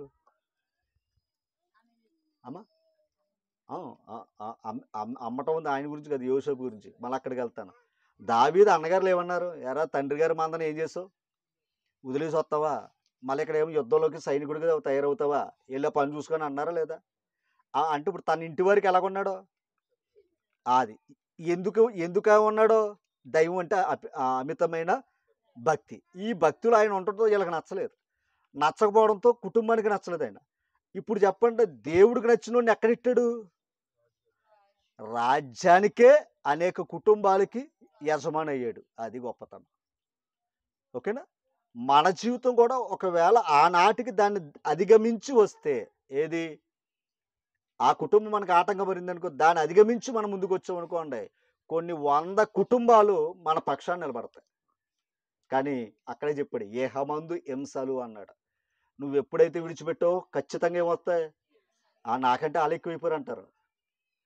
నిజమే. ప్రార్థనకి వెళ్ళినప్పుడు మనం నిజంగా చెప్తున్నాం, ఆ ఆత్మీయతలో మేము వెళ్తున్నాం అనుకోండి, మన ఇంట్లో వాళ్ళకి తేడా వస్తుంది. కానీ ఇప్పుడు ఆత్మీయత ప్రేమ శాశ్వతమైనది. అవునంటారు కదంటారా? ఇప్పుడు ఎంత ఇచ్చాడు భాగ్యం? 100 అంతలు. ఇందాక గుర్తు చేసినట్టు యోసేపే తన ఇంటి వారికి ఎలాగైపోయాడైనా? నచ్చలేదు. ఇప్పుడు దేవుడికి నచ్చాడు. ఎక్కడ పెట్టాడైనా?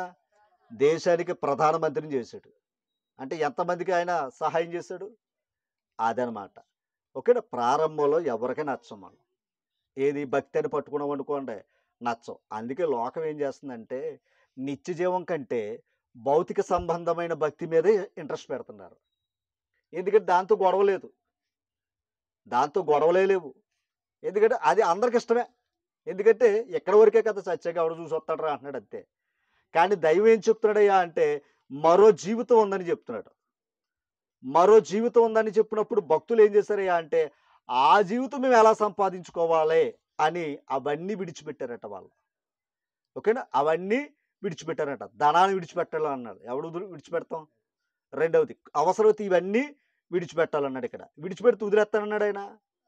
అదనమాట. ఇవన్నీ మరలా దానికి తగిన ఫలాలు ఆయన ఇస్తానన్నాడు. ఇంకొక మాట చూపిస్తాను చూడండి అక్కడే.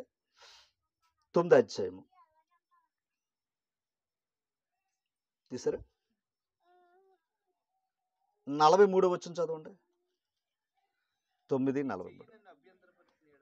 అంటే దేవుని సన్నిధికి గాన చెయ్యి అడ్డుపడ్డది అనుకోండి, చెయ్యి అడ్డుపరిచింది అనుకోండి, అంటే చెయ్యినేం చేయమన్నాడు?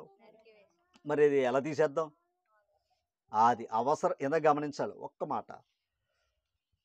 ధనం అంటే వస్తువు అడ్డొచ్చినా దాన్ని పక్కనెట్టేమన్నాడు ఆయన. దేన్ని సంపాదించుకోవడానికి? నిత్య జీవాన్ని సంపాదించుకోవడానికి, అంతేనా? నెక్స్ట్ అవసరమైతే కుటుంబం లేదా సహోదరులు లేదా ఆస్తిపాస్తులు మరోటి అడ్డొచ్చినా కూడా ఏం చేయమన్నాడు ఆయన? విడిచిపెట్టాలి అన్నాడు. కానీ తగిన మేలు ఇస్తున్నాడా లేదా దేవుడు? ఇస్తున్నాడు. ఓకేనా? నెక్స్ట్ ఒక్క మాట, మరలా ఆ మాట వాడుతున్నాడని అనుకోవద్దు. ఇప్పుడు నిజంగా నేను ఒక్కడే నా కుటుంబం అనుకోండి, నాకు మొన్న వచ్చిన కష్టం అనుకోండి, ఇది మొన్న హార్ట్ ఆపరేషన్ జరిగిన పరిస్థితి అనుకోండి, ఇప్పుడు అదంతా ఎవరి మీద పడుతుంది? ఇప్పుడు నాకు నా మీద పడుతుంది, నా కుటుంబం మీద పడుతుంది. ఇప్పుడు దేవుని పనులో గమనించాలి, దైవ పనులో ముందుకెళ్ళాడు కనుక ఇన్ని కుటుంబాలు నాకు సహాయం చేశాయి. అర్థమైంది మీకు ఏదైనా?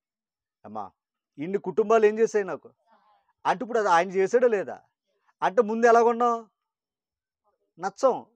ముందు మనం ఎవరికీ నచ్చం, తర్వాత అదనమాట. ఎందుకంటే ఆ నిత్య జీవాన్ని ఆలోచించుకోడు ఖచ్చితంగా నచ్చుతాం, లోకాన్ని ఆలోచించుకోడికి నచ్చం. ఓకేనా? ఇప్పుడు ఆ నిత్య జీవం ఆలోచించుకోడు దేవునికి ఉన్న మనసది. అందుకే మొదటగా నా నీతిని రాజ్యాన్ని వెతుకాం, ఇదిగో అన్నీ ఉన్నాయి. ఏ సమయానికి ఏది కావాలో అవన్నీ అయ్యే వస్తాయి. ఓకేనా? రైట్. ఇప్పుడు ఏమన్నాడు? నీ చెయ్యడ్డు వస్తే ఏం చేయమన్నాడు ఆయన? అంటే ఒకవేళ మన శరీరంలోకి ఇందాక ఆస్తి వస్తే పక్కనెట్టమన్నాడు, రెండోది కుటుంబం వస్తే పక్కనెట్టమన్నాడు.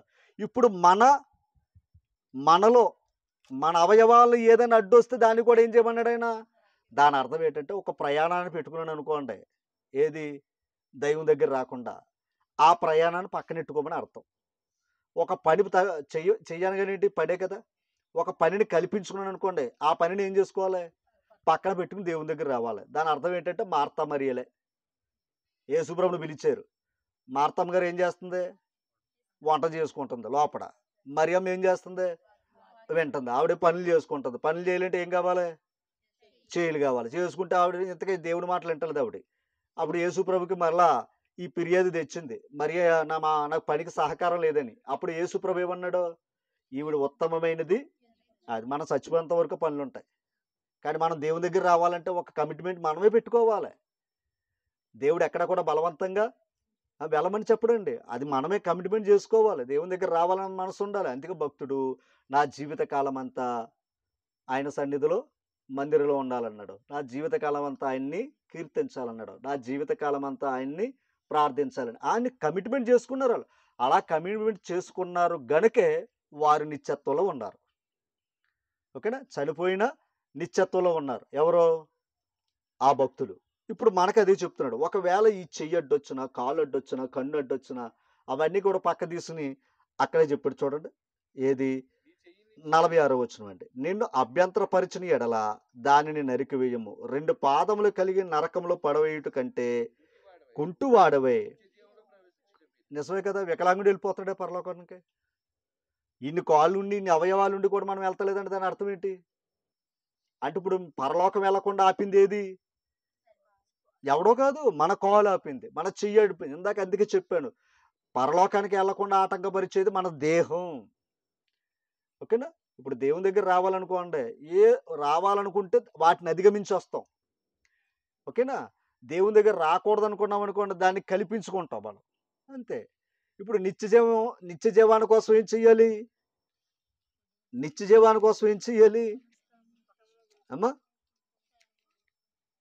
ఒక్కసారి 1 కొరింథీ పత్రిక దగ్గర రండి, ముగించుకుందాం. 1 కొరింథీ పత్రిక 7వ అధ్యాయం దగ్గరికి ఒకసారి రండి. చూసారా? 7వ అధ్యాయం.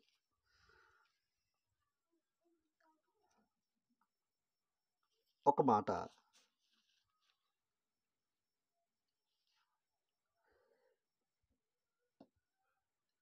ముప్పై 31వ వచనం చదవండి ఒకసారి. ఈ లోకము అనుభవించువారు అమితముగా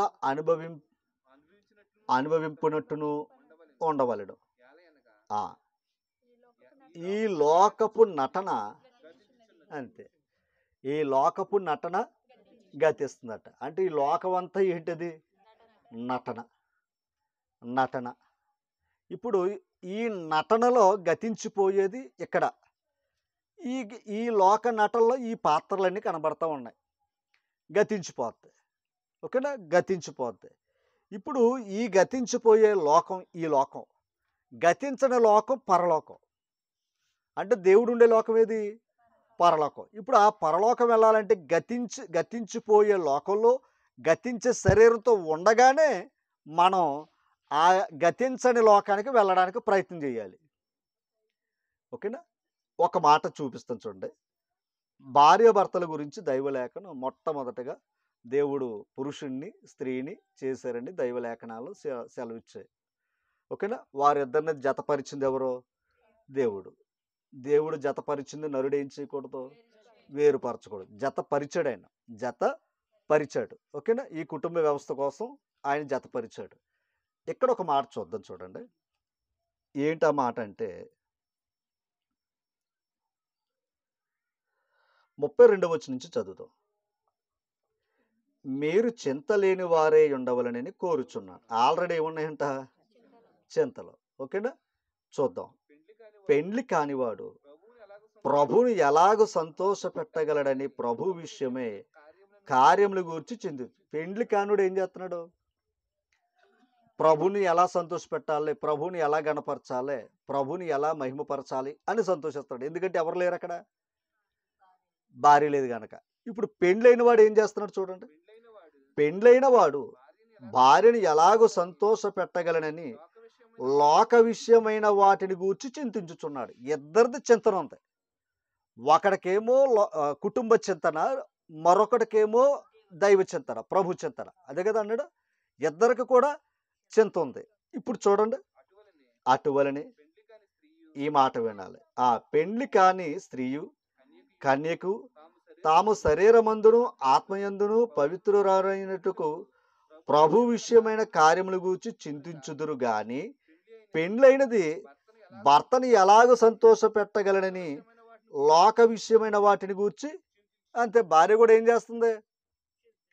అంతే. భర్తని ఎలా సంతోష పెట్టాలో ఆవిడ చింతిస్తుంది. పెండ్లి కాని కన్య దైవాన్ని ఎలా సంతోష పెట్టాలో మహిమపరచాలో ఆవిడ చూస్తుందట. అంటే ఇప్పుడు 2 చింతలు ఉన్నాయి. గుర్తుపెట్టు. ఈ మాటలు చెప్తున్నాడు ఇక్కడ చెప్పి ఒక విషయాన్ని కొంచెం క్రిందకు వద్దామండి. ఒకసారి 36వ వచనం. అయితే ఒకని కుమార్తెకు ఈడు మించిపోయిన ఎడల ఆమెకు వివాహం చెయ్యవలసి వచ్చిన ఎడలను ఆమెకు వివాహము చెయ్యకపోవుట యోగ్యమైనది కాదని ఒకడు తలంచని ఎడల అతడు తన ఇష్టము చొప్పున పెండ్లి అంటే బిడ్డ ఎదిగింది. ఓకేనా? తండ్రి ఏం చేశాడు? ఆ బిడ్డకే పెండ్లి చేశాడు. ఈడొచ్చింది కనుక ఆ బిడ్డకే పెండ్లి చేశాడు. అది ధర్మమే. తర్వాత చదువుతాం. ఆ కార్యంలో పాపం లేదు. ఆమె ఏం చేసుకోవచ్చు? పెళ్లి చేసుకోవచ్చు. అంటే పెళ్లిని దేవుడు నిషేధించలేదు. ఓకేనా? తర్వాత మాట. ఈ మాట వినాలి. ఎవడైనను తన కుమార్తెను పెండ్లి చెయ్యనవసరము లేకయుండి అతడు స్థిరచిత్తుడును తన ఇష్ట ప్రకారమును జరుపు శక్తి గలవాడునై ఆమెను వివాహము లేకుండా ఉంచవలనని తన మనసులో నిశ్చయించుకున్న ఎడల బాగుగా ఇతను ఎలా ప్రవర్తిస్తున్నాడంట? ఇతడు బాగా ప్రవర్తిస్తున్నాడట. ఇది కొంచెం చాలా వింతగా అనిపిస్తుంది మనకేంటంటే సహజంగా బిడ్డలు ఎదిగే టయానికి ఒక ఇంటికి పంపేయడం అనేది ధర్మం. అది కూడా ఆయన తప్పు అంటలేదు, పాపం కాదు. అది తండ్రి ఇష్టం. అది ఇప్పుడు మరల ఈవిడ ఎవరు సంతోష పెట్టడానికి వెళ్తుంది? అంతే. మళ్ళీ ఏ చింత ఉంటుంది? కుటుంబ చింత ఉంటుంది. దైవ చింతలు ఉన్నవాడికి ఏముంటుందయ్యా అంటే దాని అర్థం ఏంటి? చేసుకోవద్దని కాదు. ఇందాక చెప్పాడు, యెహోవా యందు భయభక్తులు కలిగిన వాడు ఎలాగో ఆశీర్వదింపబడును, వాని కష్టార్జితము ఆశీర్వదించబడిన అక్కడ అన్నాడు. నీ భార్య అంటే దాని అర్థం ఏంటి? భార్యని దేవుడు దీవించాడా లేదా? అది అంటే కుటుంబం దైవ చింతనకు ఉండటం అనేది చాలా కష్టం అమ్మా. ఒక కుటుంబం భార్యాభర్తలు, పిల్లలు దైవాని కోసం, నిత్య జీవాని కోసం ఆలోచించే తత్వం మనుషుల్లో అరుదు. ఓకేనా? ఇప్పుడు ఈయనేం చెప్తున్నాడంటే ఇక్కడ పెండ్లి చేయని వాడు కుమార్తెకు ఇప్పుడు అతను ఎలా ఉన్నాడంట? బాగుగా ఉన్నాడట. ఎందుకంటే ఆ కుటుంబ పరిస్థితుల్లోనికి నడిపించలేదంట ఈ తండ్రి. కొంచెం క్రిందకి రండి చెప్తాను. కాబట్టి తన కుమార్తెకు పెండ్లి చెయ్యువాడు బాగుగా అతడు బానే పెండ్లి చేసిన వాడు బాగుగానే ప్రవర్తిస్తున్నాడు. పెండ్లి చేయని వాడు కూడా ఏం చేస్తున్నాడు? మరీ బాగుగా దాని అర్థం ఏంటి? దాని అర్థం ఏంటి? ఇదేమో దైవ చింతన, అదేమో అందుకే కొంతమంది లోకంలో స్త్రీలు నలుసు కింద ఉండిపోయేవారు ఉన్నారు కొంతమంది. అంటే పెండ్లి చేసుకోకుండా దైవ చింతనలోనే జీవించేవారు కూడా ఉన్నారు. దాని అర్థం ఏంటంటే ఈ పెండ్లి చేసుకుంటే మళ్ళీ ఈ జీవితం దేవుని దగ్గరికి వెళ్ళే అవకాశం ఆటంకం ఉంది అని భావించేవారు సుమా. ఇది ఆజ్ఞ కాదు, మరొకటేమీ కాదు. అంటే దీని అర్థం ఏంటంటే ఏ విధము చేతనైనా ఎక్కడికి వెళ్ళాలి? నిత్య జీవానికి వెళ్ళాలి. ఈ జీవంలో అంటే ఆ నిత్య జీవానికి కొన్ని త్యాగాలు చేస్తేనే వెళ్ళగలుగుతాం. ఓకేనా? కొన్ని త్యాగాలు చేస్తే గానీ అక్కడికి వెళ్ళే అవకాశం లేదు. ఈ జీవంలో కూడా త్యాగాలు చేస్తున్నాం. మరి ఉదయం వెళ్ళి సాయంత్రం వరకు పనులు చేసుకుంటున్నామంటే మరి ఇక్కడ త్యాగాలు కావా? మరి ఎన్నో ఈ కుటుంబ అవసరతల కోసం లేదా పరిస్థితుల గురించి ఎన్నో అధిగమించి మనం పరిగెడుతున్నాం. ఇక్కడ త్యాగాలు చేస్తున్నాం. కానీ ఇక్కడ ఉన్న త్యాగాలన్నీ ఇందాక దేవుని మేలు తెలియనివాడు, సుఖానుభవం ఎరగనివాడు అన్నాడు చూసారా? ఒక్క మాట చెప్పేసి నేను ముగించేస్తున్నాను. లోకసువార్త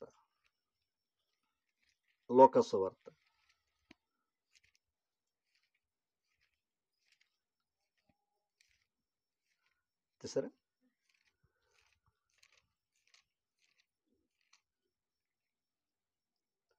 16వ అధ్యాయము. ఇక్కడ ఇద్దరు వ్యక్తుల గురించి మాట్లాడుతూ, ఒకడు ధనవంతుడు, ఒకడు దరిద్రుడు. ఓకేనా? ఆ ధనవంతుడు దరిద్రుడు చనిపోయిన తర్వాత ఉన్న జీవం గురించి మాట్లాడుతున్న మాటలు చూస్తే ఒక మాట చూద్దాం. చూడండి,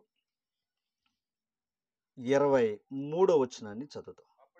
అప్పుడు అతడు పాతాళములో బాధపడుచు కన్నులెత్తి దూరము నుండి అబ్రహాముని అతని రొమ్మును ఆనుకున్న లాజరు గారిని చూశాడంట. ఎవరో?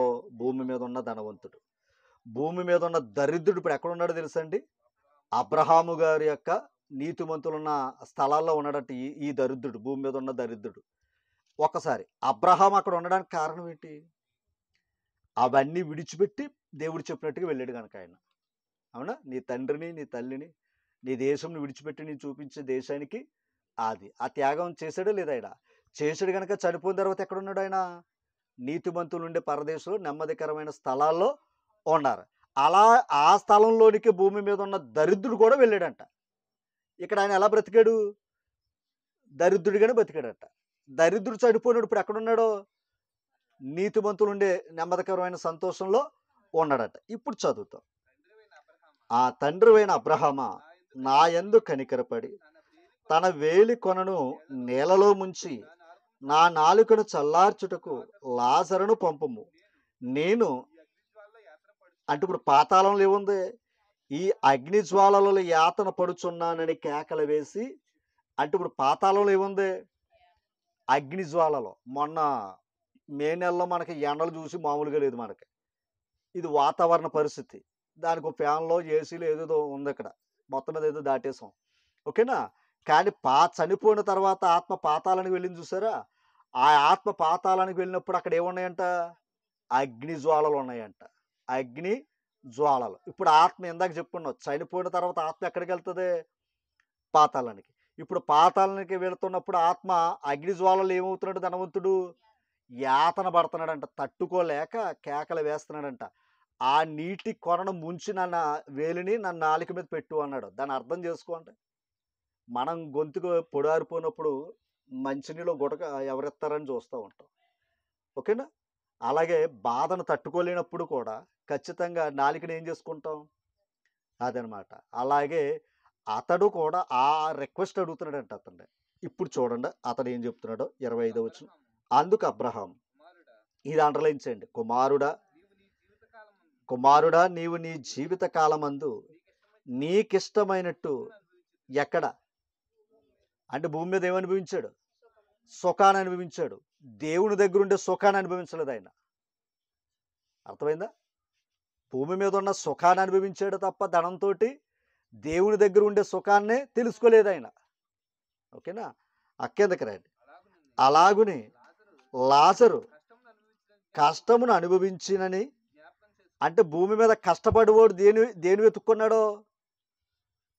దేవుని దగ్గర ఉండే సుఖాన్ని వెతుక్కున్నాడు. భూమి మీద ఉన్న ధనవంతుడు ఏం వెతుక్కున్నాడో? భూమి మీద ఉన్న సుఖాన్ని వెతుక్కుని దేవుని దగ్గర ఉన్న సుఖాన్ని విడిచిపెట్టాడు. ఓకేనా? అది చెప్తాడనమాట. ఇప్పుడు పెండంగా రాలిపోయినప్పుడు ఆత్మ పాతాళానికి వెళ్ళే అవకాశం లేదు. ఓకేనా? ఇప్పుడు ఆ పెండం పెరిగి పెద్దయి ఈ మానవ దేహం వచ్చిన తర్వాత ఈడు పాపాలు చేసాడు అనుకోండి, అప్పుడు ఆత్మ ఎక్కడికి వెళ్తుందో చనిపోయిన తర్వాత? అది పెండంగా రాలిపోతే అదనమాట. ఎందుకంటే కాక ఒక విధంగా చెప్పాలంటే అది పాపం చేయలేదు. ఓకేనా? అందుకే పెండంగా పడిపోయిన వాడు మేలంటాడు. ఇస్కరియోతు యోధాను గురించి కూడా అదే చెప్పాడు అతను. ఈడు పుట్టక నుండిన ఎడల మేలని చెప్పాడు. పుట్టాడు, చేశాడు. యేసుప్రభుడు ఏం చేసుకున్నాడు? అమ్ముకున్నాడు. ధనం కోసం అమ్ముకున్నాడు. ఓకేనా? అమ్ముకోవడం వల్ల ఏమైపోయాడు? పోగొట్టుకున్నాడు. తర్వాత మాట. ఇప్పుడైతే ఇప్పుడైతే అతడు అక్కడ నెమ్మది పొందుచున్నాడు. ఇప్పుడు చెప్పాలి. అతడు భూమి మీద ఉన్న దరిద్రుడు ఏం పొందుతున్నాడు? నెమ్మది పొందుచున్నాడు. ఓకేనా? భూమి మీద సుఖపడివాడు ఏమైపోయాడు? అది. ఇప్పుడు ఒక్కసారి ఆలోచించాలి. మనము అక్కడ నెమ్మది పొందాలా? ఇక్కడ నెమ్మది పొందాలా? అది. అక్కడ నెమ్మది పొందాలంటే ఇక్కడ కష్టం అనుభవించాలి. ఇక్కడ ఇబ్బందులు ఎదురవుతాయి. యోహాను సువార్త 6వ అధ్యాయము 68వ వచనం. 6వ అధ్యాయం 68వ వచనం. సీమోను పేతురు, ప్రభువా ఎవని యొద్దకు వెళ్ళుదము? మీరు వెళ్ళిపోతారని అడిగాడు ఆయన. ఓకేనా? కొంతమంది వెళ్ళిపోయారు ప్రభు మాటలు అర్థం చేసుకోలేక. మీరు వెళ్ళిపోతారా అని 12 మంది శిష్యులను అడిగాడు ఆయన. అప్పుడు అందులో గుర్తించారనమాట. చూడండి, నీవే నిత్య జీవపు మాటల గలవాడవు. ఒక్కసారి నువ్వు ఏ మాటలు చెప్తున్నావు? అది ఈ లోక విషయాల గురించి ఏం చెప్పలేదు. అందుకే శరీరం నిష్ప్రయోజనం అన్నాడు ఆయన. ఆత్మే జీవింపజ. అందుకే క్షయమగు ఆహారము కొరకు కష్టపడుకుడి, అక్షయమగు ఆహారము కొరకు కష్టపడని చెప్పాడు. ఎవరికిష్టాలు ఇవి అమ్మా? ఎవరికిష్టాలు ఇవి? అక్రిందకి చదవండి. నీవే యేసుప్రభు ఎవరో తెలుసండి? దేవుని దగ్గర ఉండే పరిశుద్ధుడవని మేము విశ్వసించి ఎరుగి ఉన్నామని ఆయనతో చెప్పాను. చాలండి. తిమోతి పత్రిక 6వ అధ్యాయము 11 నుంచి చదివేసి ముగించేసుకుందాం. మొదటి తిమోతి పత్రిక 6వ అధ్యాయం 11. దైవజనుడా, నీవైతే వీటిని విసర్జించి నీతిని, భక్తిని, విశ్వాసమును, ప్రేమను, ఓర్పును, సాత్వికను సంపాదించుకొనుటకు ప్రయాసపడు. ఈ తర్వాత మాట 12. విశ్వాస సంబంధమైన మంచి పోరాటము. ఆల్రెడీ ఏంటి? పోరాటమే. ఓకేనా? పోరాటం. ఏ పోరాటం ఇది? విశ్వాస సంబంధమైన పోరాటం. తర్వాత నిత్య జీవమును. అది పౌలు తిమోతికి చెప్తున్నాడు. విశ్వాస సంబంధమైన పోరాటపడు. అంతేగాని ఈ లోకమైన పోరాటాలు ఆరాటాల కొరకే. ఇక్కడ ఉన్నవన్నీ పోరాటాలు దేనికోసమయ్యా అంటే ఆరాటాల కొరకే. కానీ విశ్వాస సంబంధమైన పోరాటం ఎక్కడికయ్యా అంటే నిత్య జీవాన్ని పట్టు. అంటే విశ్వాస సంబంధమైన పోరాడితే ఎక్కడుంది? నిత్య జీవం, పరలోకం. అమ్మా, తర్వాత దాన్ని పొందుటకు నీవు పిలవబడి అనేక సాక్షులు ఎదుట మంచి ఒప్పుకున్నావు. ఓకేనా? మనం ఏం పొందుకున్నామని ఒప్పుకున్నాం?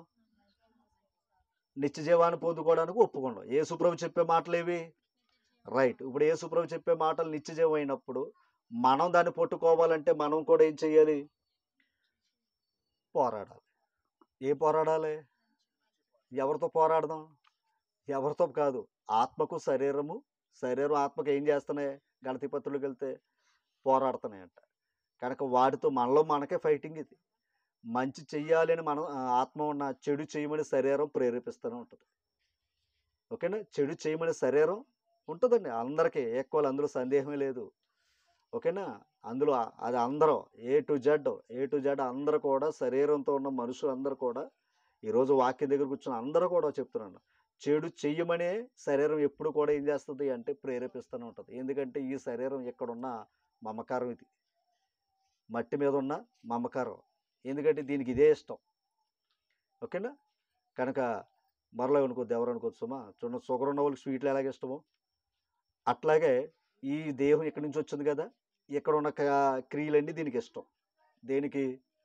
దీనికి. అందుకే ఇది మనం ఎంత ఉతికినా కూడా పోతాం. ఆ ఉతికేది ఏదైనా ఉంటే వాక్యంతోటే.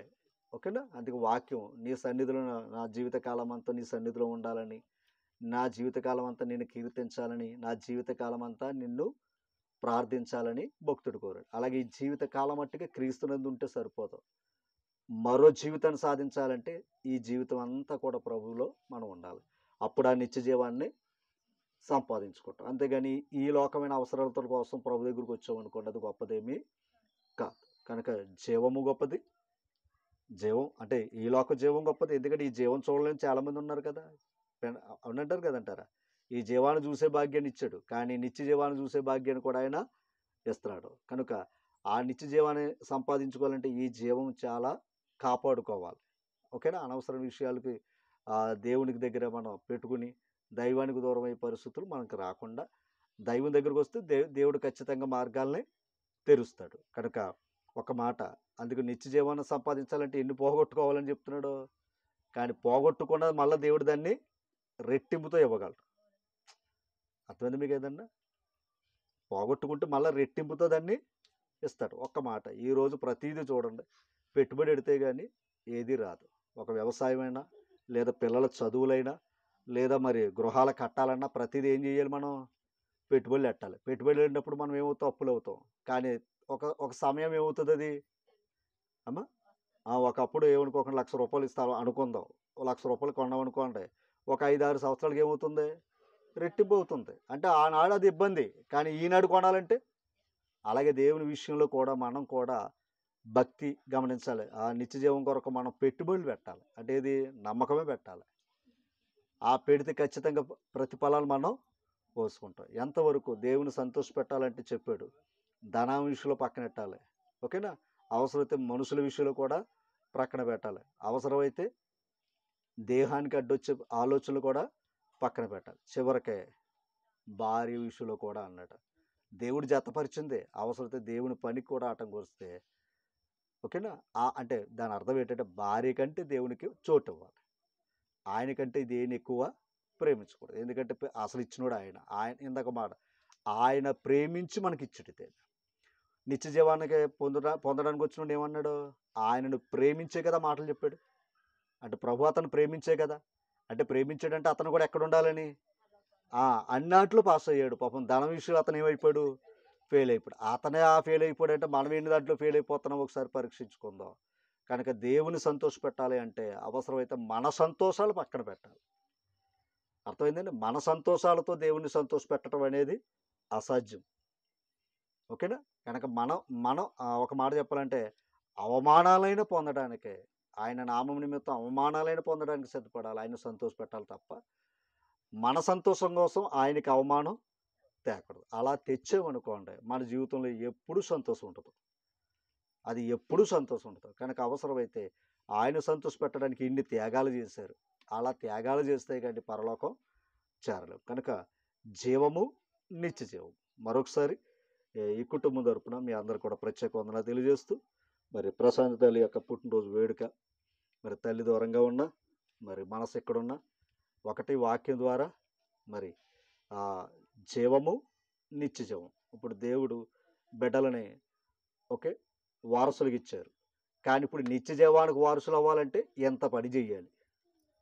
వాళ్ళు చెయ్యాలి, మనం చెయ్యాలి. ఓకేనా? కనుక ఆ నిత్య జీవాన్ని సంపాదించుకోవటమే దేవుని వారసత్వం. కనుక దాన్ని పోగొట్టుకోకూడదు. దయించి పొందుకున్నాం, బాప్తిస్మం ద్వారా దాన్ని పొందుకున్నాం, ప్రవేశించాం. కానీ తొలగిపోయే పరిస్థితులు కూడా ఉన్నాయి. కనుక మన సంతోషం కంటే దేవుణ్ణి సంతోషపరుద్దాం.